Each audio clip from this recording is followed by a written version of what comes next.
So where and when were you born?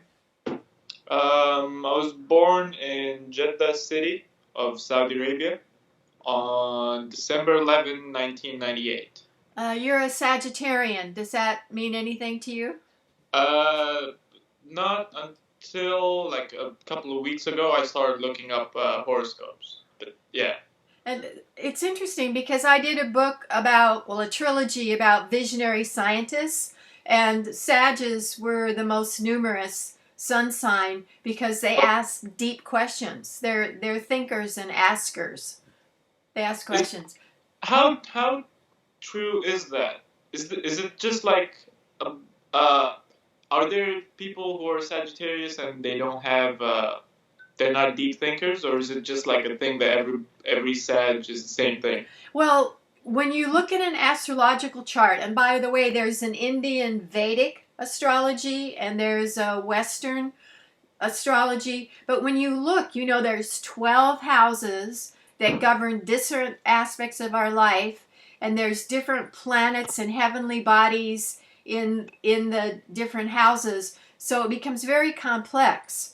So, for example, I'm a Gemini, and Geminis tend to be kind of scattered and into a million things, but I have Saturn near my sun, which makes me more serious. I have my Mercury, which is your mental, in Taurus, the bull. So once I get started on something, a mental project like a book, I'm just like a little bull that goes forward. I'm not like a Gemini. So because there's so many different aspects to a chart, the sun sign is just like a tendency. It's kind of like we have genetic tendencies to be Uh, introverted or extroverted or something like that. So it's a subtle tendency, but there's so many other things in the chart that you can't always tell what someone's sun sign is.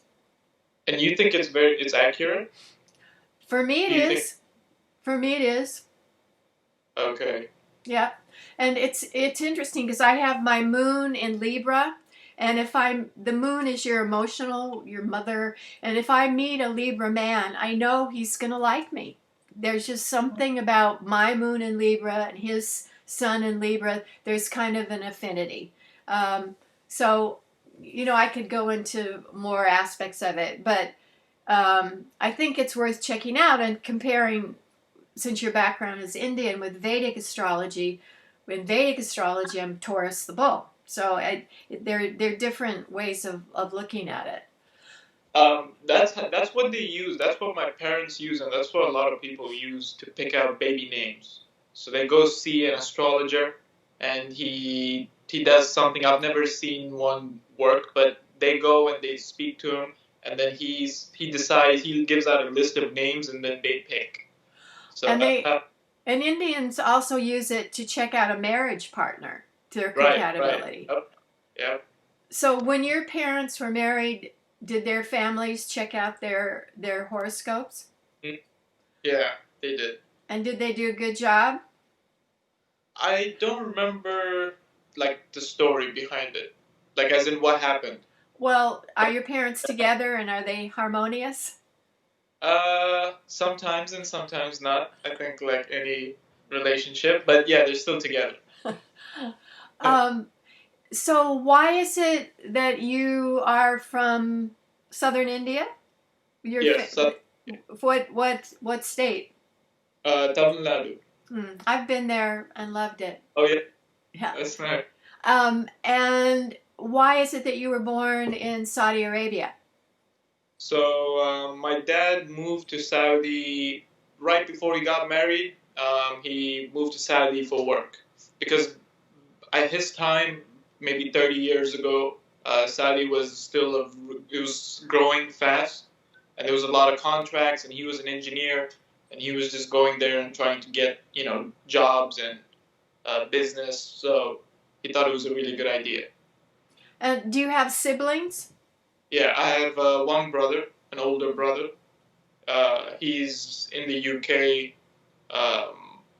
trying to go back to school, to university. Mm-hmm. Um, when I read about Saudi Arabia, the most glaring, obvious factor that hits you is the segregation of the sexes. Women Mm-hmm. have to be veiled or at least all covered up, and that Saudi men call them BM, black bombs moving or something like that. Have you heard that phrase? For Uh, some, Black bombs. something like, because you just see them all cloaked in the abaya, so it's like you just see these black shapes moving around. But I don't remember what the acronym was. I feel like they never look at the abaya as something that's new because that's all they've seen, you know. So it's not like they never call them a name that has something to do with the with what they're wearing because you know what I mean. They're so used to it. Um, but now I think those rules are also becoming a little less strict. As in now you can women can go out, but they still have to have wear an abaya over their body, but not necessarily the face or the hair. Like Okay. before, it was not necessarily the face, but you still have to cover your hair. And now there's a lot of women going walk in without covering their hair, and they say they don't get into trouble. Or they Um, just wear a real loose scarf over their head. yeah, yeah. My mom always went out with very loose scarf. She didn't tie it or nothing. She just wore really loose, and it was okay. Because what I read is there's religious police, and That's what. Yeah, yeah. they'll That's what I come was and about to get say, at. "Oh, you got on your we can see your ankles, or we can see your too much of your hairs." They were horrible. They used to like there were stories about just boys getting in trouble because they had long hair and they would come out with scissors. Some of them would just play around, threaten to cut their hair, but some of them actually did. Like they just cut your hair. They were really horrible, and I think they stopped him, or they don't have as much power as they did before. Well, that's because of the prince, and Right. he's done good things like allow women to drive and curb the power of the religious police, but he's also put the women who campaigned for women to drive in jail, and Oh, he's really cut down all kinds of expression, freedom of expression. I think that's been happening for a while. Like any critique of the royal family has never like been able to stay in Saudi. They always had to go to like places like the UK where they're where they can't be where the extradition laws don't doesn't matter in the UK.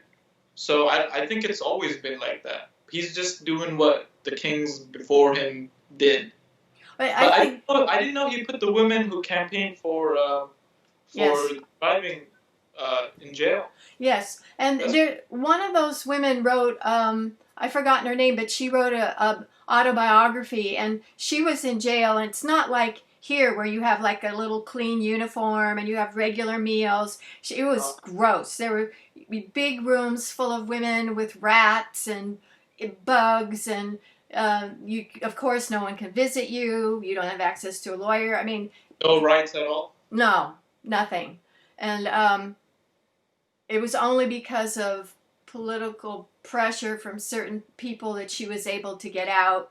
Um, but anyway, where did you go to school? Did you go to government school or a private, like international school?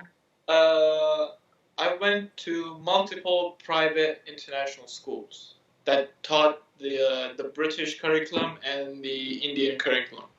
Like one of the schools I went to was that taught an Indian curriculum, and the other one a British curriculum. So were they weren't co-ed though, right? No, no. The only schools that I know of that are co-ed are two or three schools, and two of them are embassy schools, like the Filipino embassy school, and there was one more. I think it was the Bangladeshi embassy school. They were co-ed. The rest, nope. There's sometimes even like separate buildings in separate neighborhoods. It's yeah.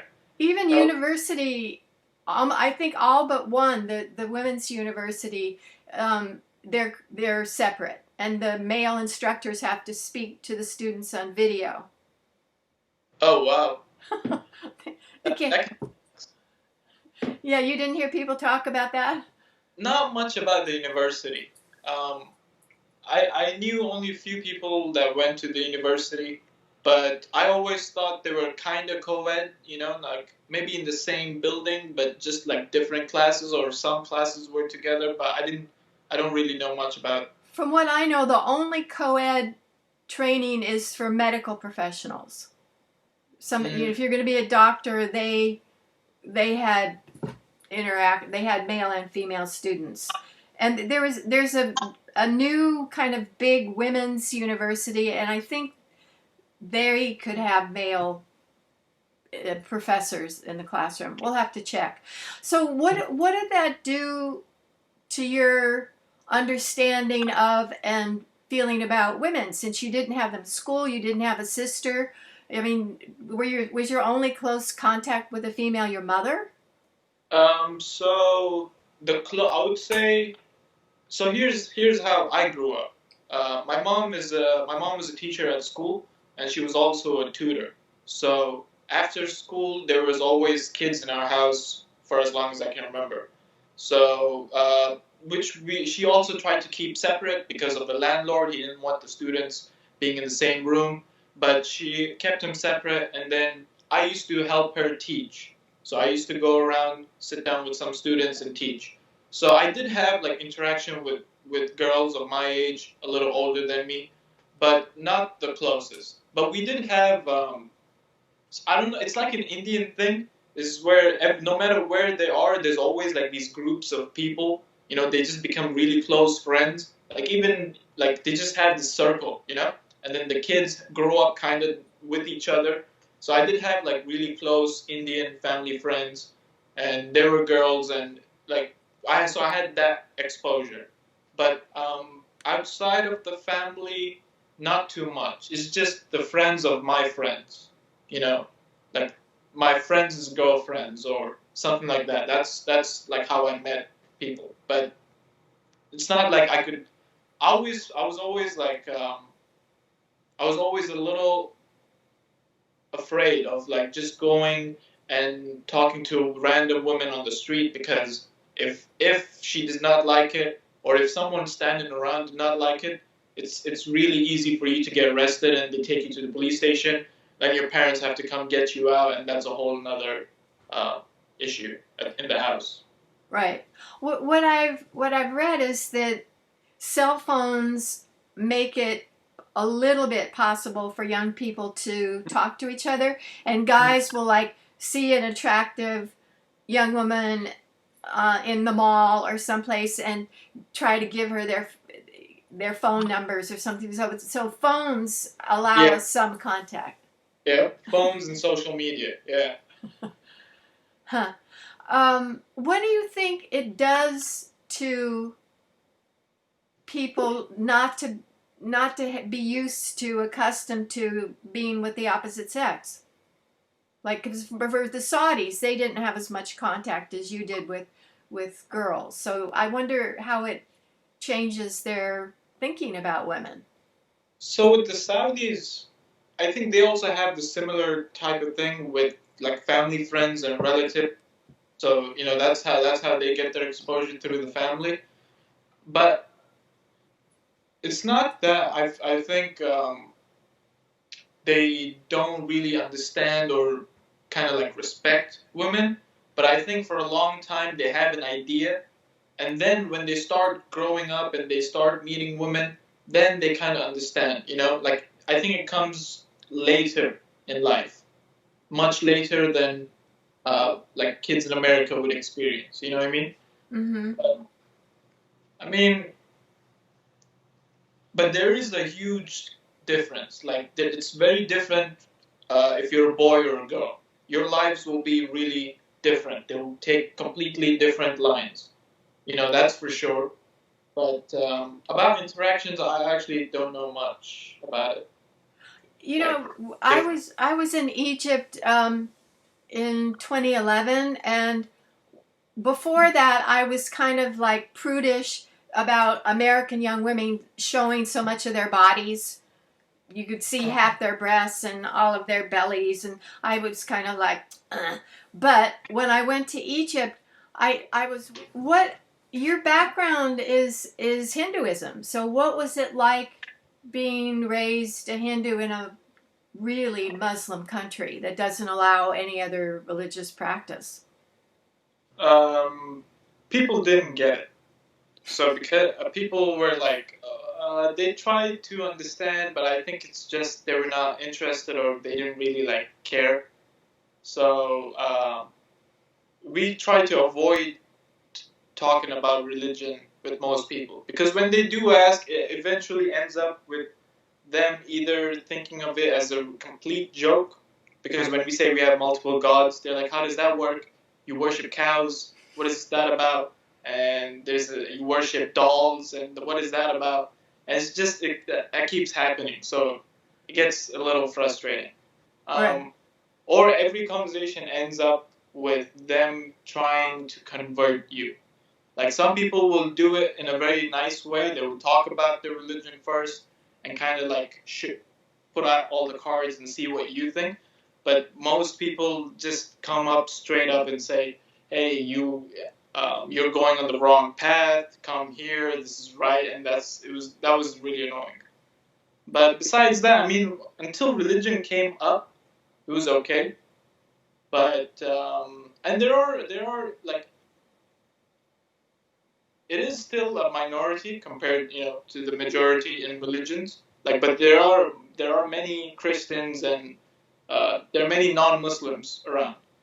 So some people are just okay with it, but most people just didn't seem to understand. There's also Shiite Muslims who are not allowed very much freedom, and I know some of their young people have been hung and whipped and put in jail and stuff just because they're a different kind of Muslim. Right. They're mostly in the East. Yeah. And I didn't know I didn't know any stories or much about the places in the East, the towns in the East, until I came to Chico and I met one of the guys. He's from here. He was from there, and he used to tell me like the governments were completely against them. There was there were riots and protests.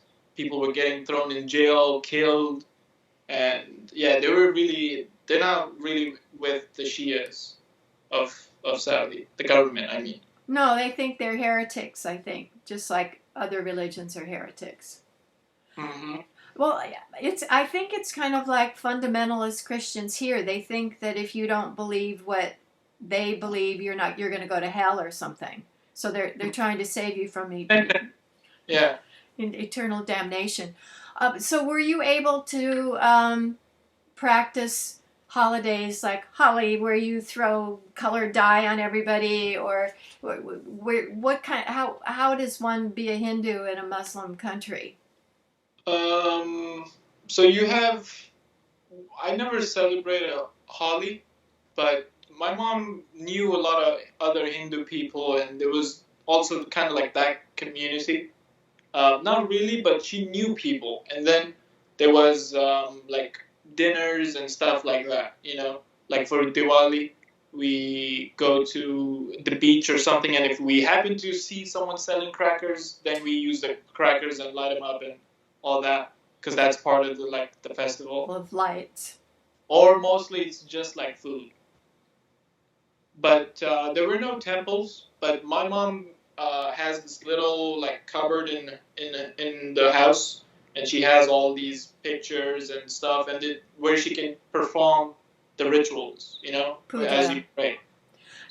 That's what I love about India is that the deity is personified in many different forms. So you see Lakshmi and Durga, Parvati everywhere. Taxi drivers have it in their cars. So there's really a strong iconography of female deity, which is very empowering, I thought.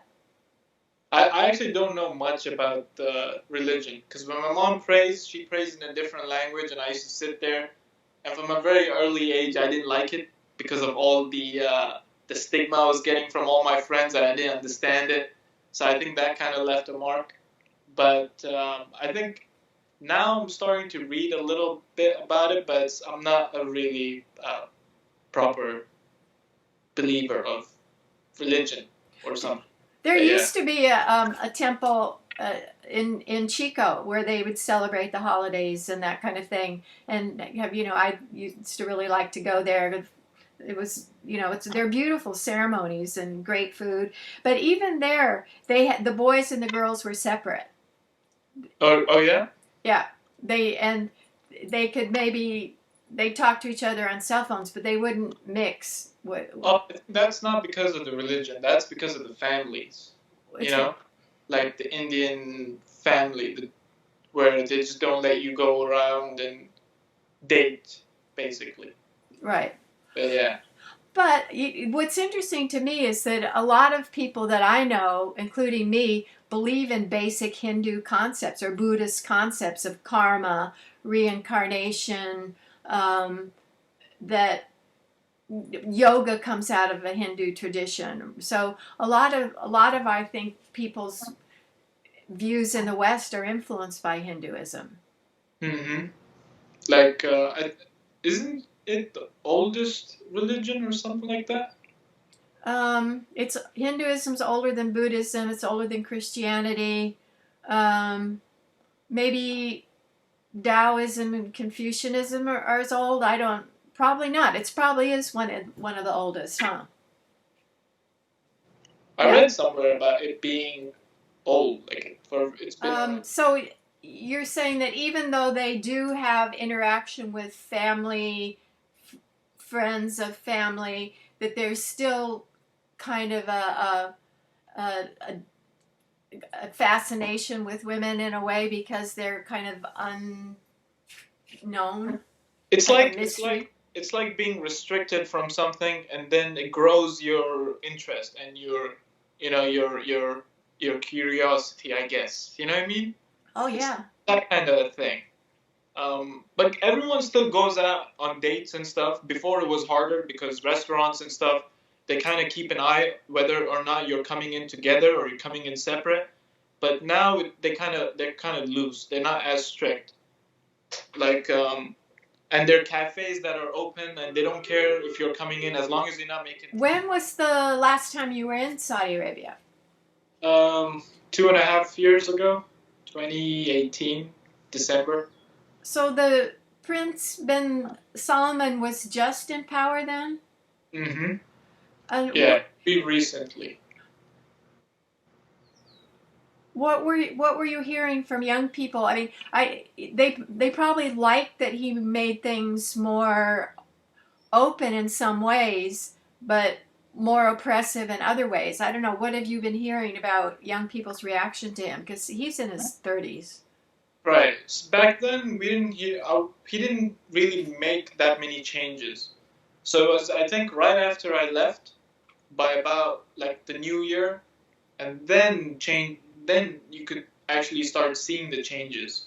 And as soon as people started seeing the changes and got word that there's like musicians coming to perform, artists coming to perform, and movie theaters opening up, and then the young people, I guess they were really excited.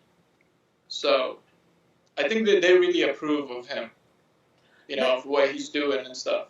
On the other hand, he's accused of being involved in the gruesome murder of the journalist Jamal Khashoggi in Istanbul.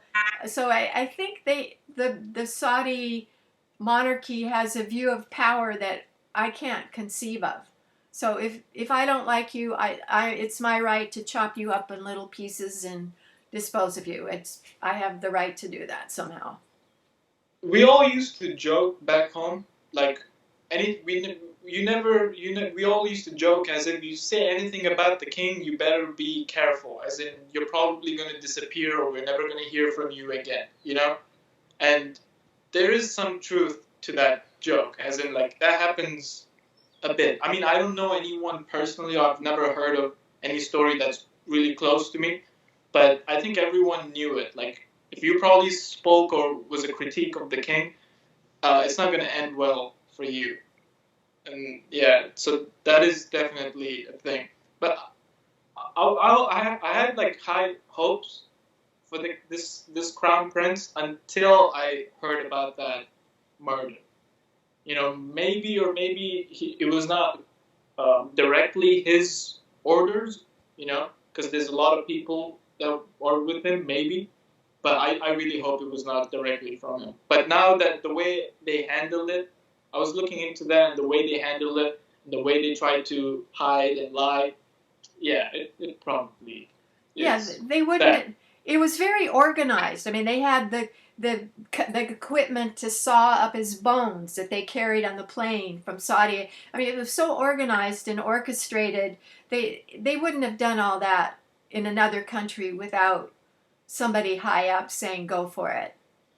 And this is the this is the time they got caught in another country, and you can imagine what they would do if it's their own country. And that's why they never let you film police. They never let you film anything. Um, a friend of mine and I, we even got arrested just for pulling out our phones and taking pictures of something that's happening involving cops and somebody else. And they're really strict on phones and cameras and all of that. So yeah, it's sad. It's When really. you're finished with university, where do you want to live? I mean, Tamil Nadu, U.S., Saudi. Where do you headed for? I want to live in Saudi, but only if I have something to do there, because I'm not a citizen there, so it's not like I have something to go back to. It's only if I have a job or if I have a chance to start a business maybe or something like that. Or actually, I don't know exactly. Besides Saudi, I don't know. I don't have any other options just yet. Well, how much time have you spent in Tamil Nadu? In total, maybe about 6 months. Hmm. I went there twice.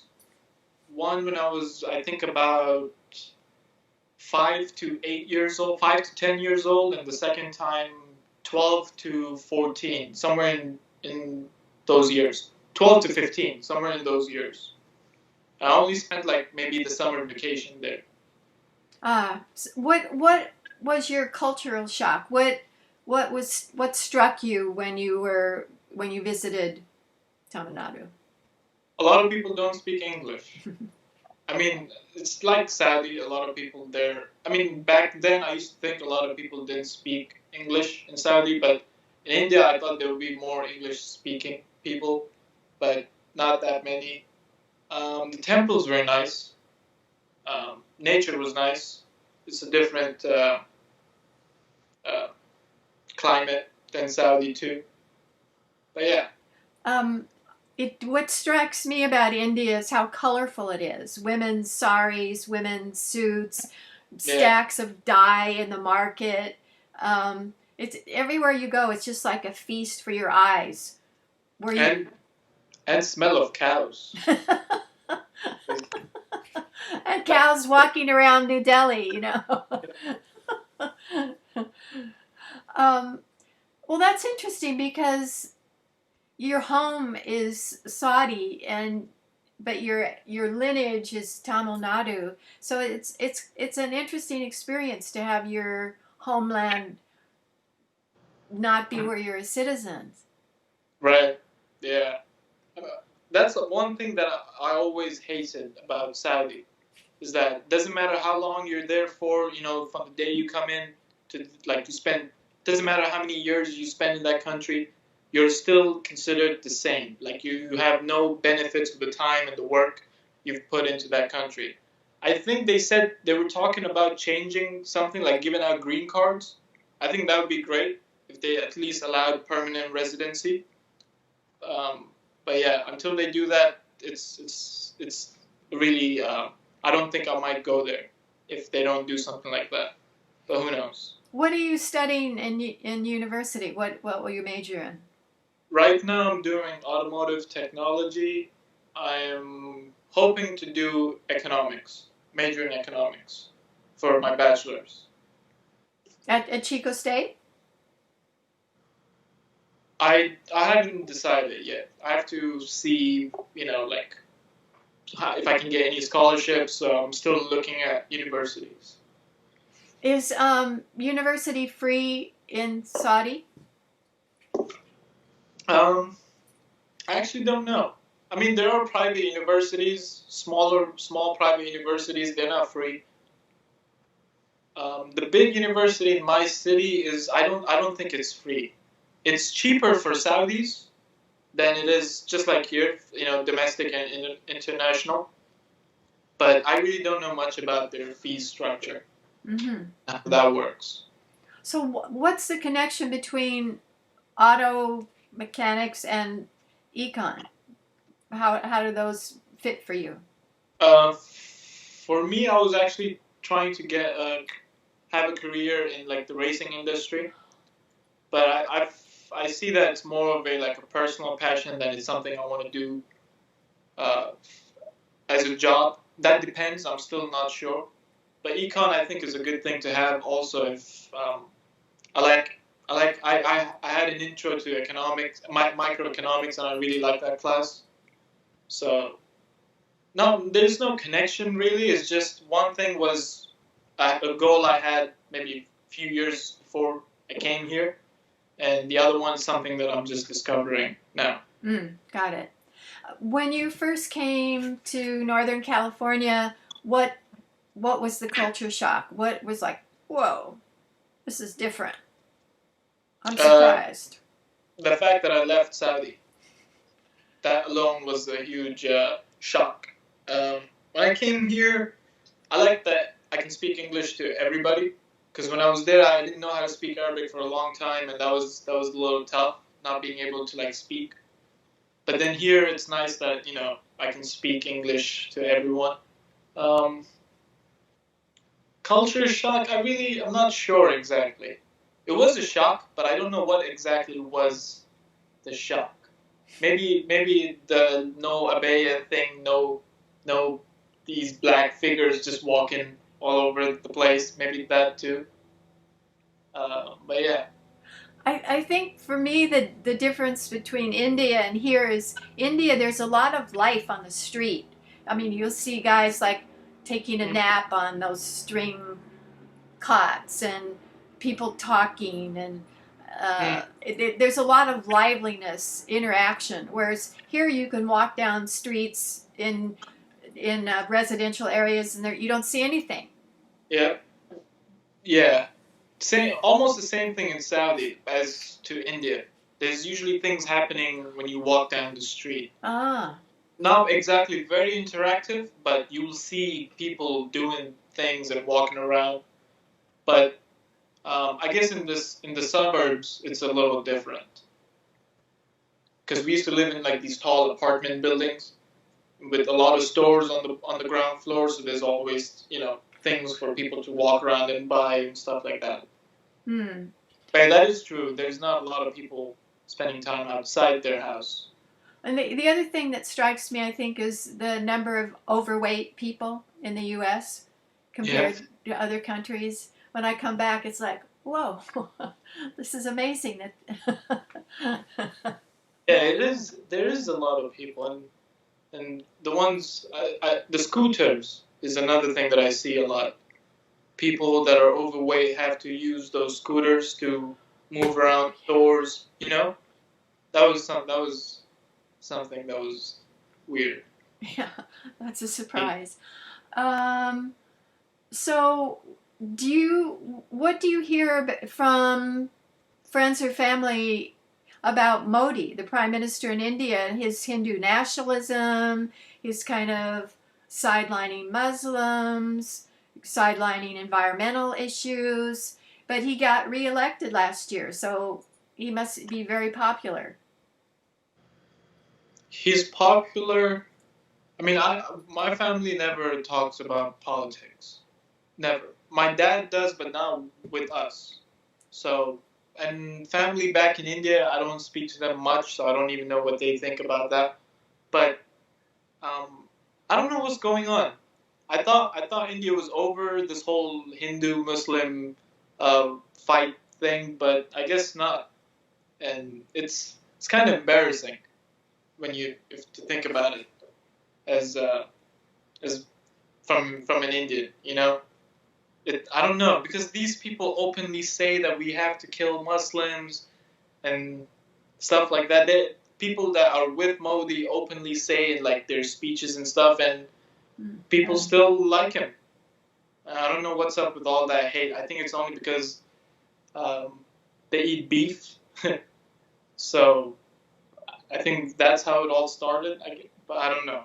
It's really sad. Yeah, well, it's like Trump and the 41% of Americans who approve of him. That's incomprehensible to me, but he maintains that affinity with his base despite the COVID disaster and calling in troops and saying, oh, his latest one was the police car that cut through the crowd. He said, oh, it was beautiful. It was like cutting butter with a knife, the way it sliced through the crowd. Beautiful? No, that's not beautiful. What is up with our leaders? Huh?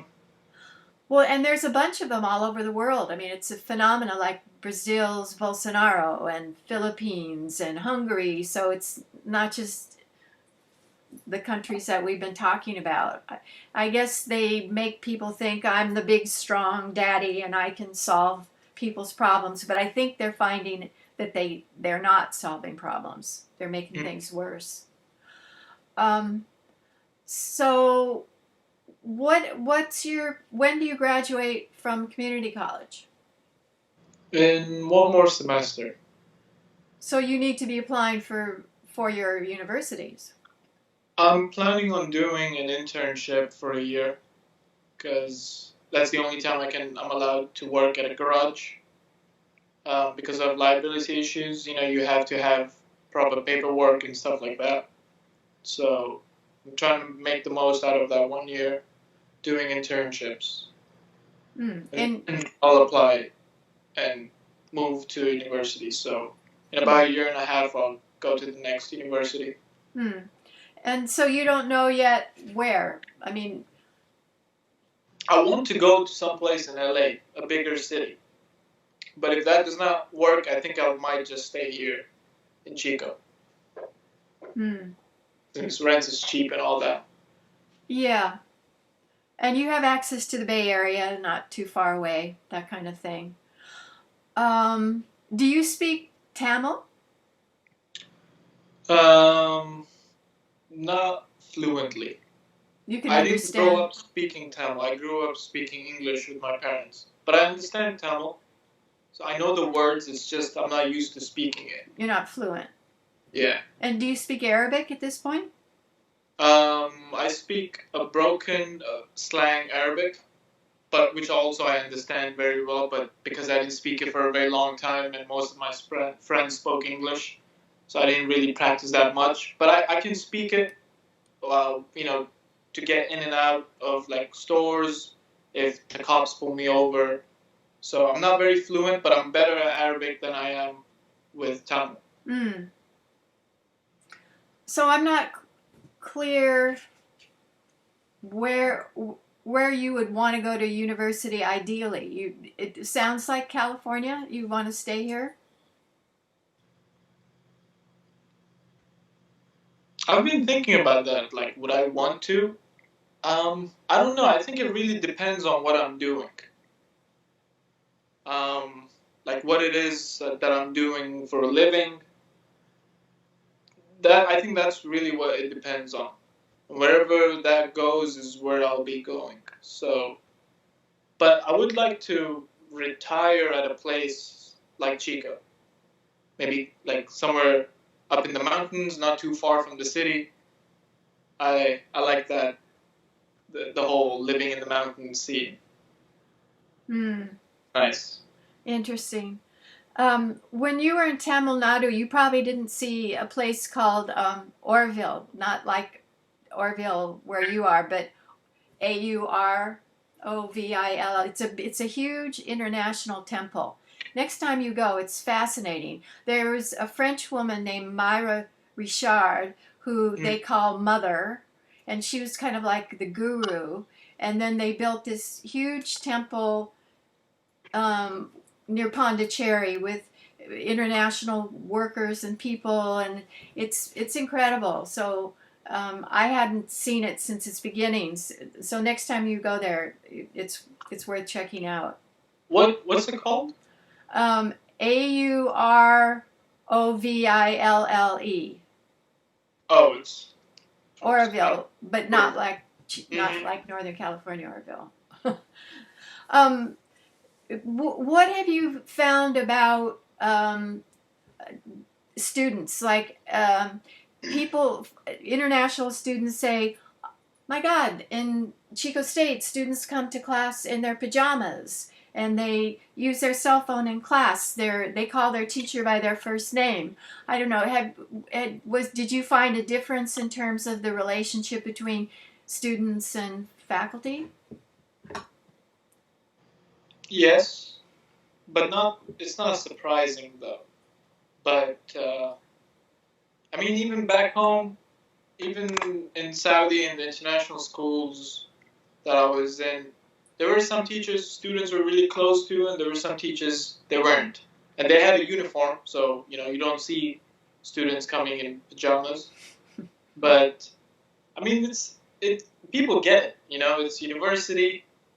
Coming in pajamas is not like the worst thing, or it's not the most important thing right now in your life. You have assignments and deadlines to meet up with. Um, but I really like the lecturing style. Most of the instructors here are not like, hey, this thing's interesting. You have to like um, find a reason to be interested. Most teachers that I had over here are interesting, and they kind of like hook you to the subject, and I like that. They talk. It's like some of them. It feels like you're watching a stand-up. Some of them really like are very fluent and comfortable, and they teach and they speak really well. I like lectures a lot here. It seems like a lot of faculty rely on PowerPoint a lot, and so you're like taking There notes is from the PowerPoint. And yeah. to me, that seems it can be really limiting because everybody's focused on writing down the PowerPoint instead of thinking about a dialogue or something like that. hmm Yeah, there. I also had some teachers that were really, literally reading everything that's off of the slide. That was tough, and that was the economics teacher. And past that, I still liked what he was saying. So I think that's what really convinced me. Maybe I like economics more than Got, I know. got it.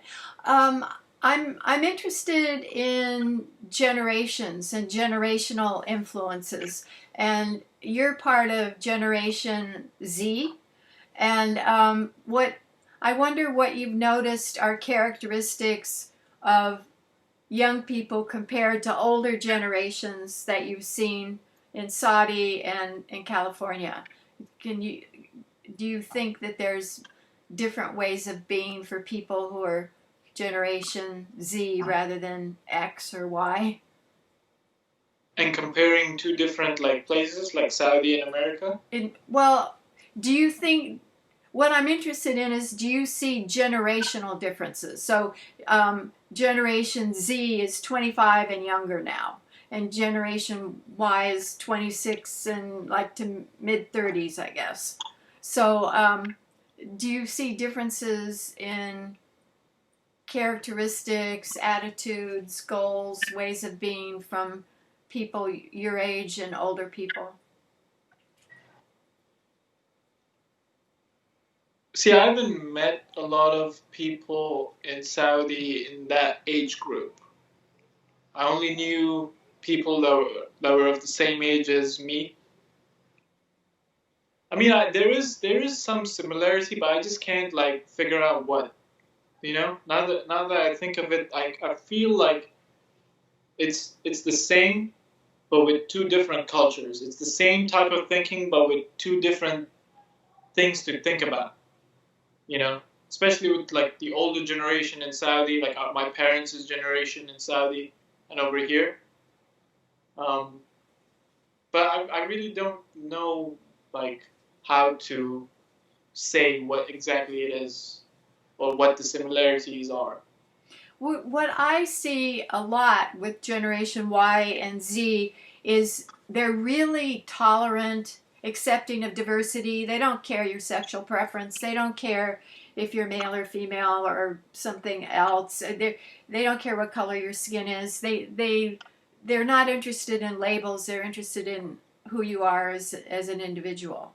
So that an acceptance of diversity, openness. But that's also the people that are above 25, the Generation Y. I think they're also the same, right? They're very accepting of diversity. Yeah. But not that's not the case in Saudi though. That's the case. I mean, unconsciously, I feel unconsciously they're aware of your individuality. But if they're thinking about it, you can sense that it's always being matched with something else, with like labels or whatever, Right. you know. But the people inside, that's the thing. And with the people inside, there's so much of like the cultural thing. And then there's still people that really understand the cultural thing and still figure out their own way. And that's what I really like is that they're somewhere in the middle, but they're not picking or they're not sticking to labels like you said. And now that I think of it, people like that in Saudi, they just basically the reason why I want to go back. You know, I mean, in America also there are people like that, but it's just because I think because I grew up with them, so I'm kind of more biased towards them. One sec. Okay. So, can you give an example of a friend that you had in Saudi who was Saudi, who had that kind of individualistic thinking? Something that they did or said that made you think, oh, they're not just thinking of me as a non Muslim? Well, it's not about me exactly. Like if you try and talk to them about things like this, then you will find that it goes more towards their culture because that's what they've been told for a very long time. And it's not just Saudis, it's everyone that grew up in that place, mostly. But then I think unconsciously they're not with it, you know? Like even my friends, most of them in the beginning, they still used to try and get me to convert. Or till this day, some of them will just be like, "Hey man, we should read the Quran together" and stuff like that. You know what I mean? But it's just something that they really believe in consciously, but unconsciously they kind of doesn't matter. If they're still looking at you as you as an individual and your characters or your personality, I guess. Hmm. So that's how I think I made it work. You know, I didn't always look at what people were saying. You know, at the end, I feel like they still want to hang out with you, even though they don't agree with what it is you're doing or believe.